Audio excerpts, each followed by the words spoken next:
C'est au moment des bouchons, quand vous entrez dans le tunnel de l'autoroute A1 en provenance de Roissy pour rejoindre le boulevard périphérique, que les voleurs agissent. Certains repéreraient même leur proie au départ de l'aéroport, à la sortie des premières classes par exemple, quand les chauffeurs de voitures de luxe attendent de riches clients.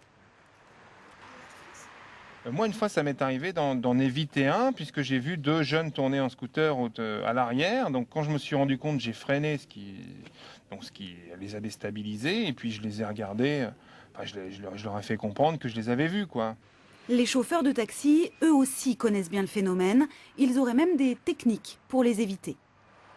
Serrer à gauche et comme ça permet d'éviter d'avoir un flux qui est plus fluide et d'avoir une vitesse plus rapide et de pouvoir passer, quoi.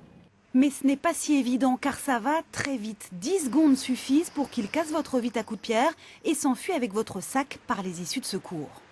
À la fois une clientèle très organisée, avec des systèmes motorisés, donc ils agissent en scooter, se font déposer soit en scooter et repartent à l'issue pour pouvoir récupérer le voleur et son butin, mais aussi une autre clientèle qui est celle des, je dirais, plus de proximité et qui agit, elle, en mode piéton.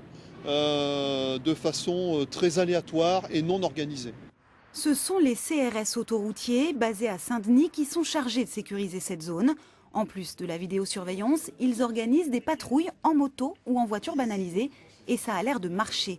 En 2008, ils ont comptabilisé 60 vols à la portière sous le tunnel de l'A1. L'année dernière, seulement 14.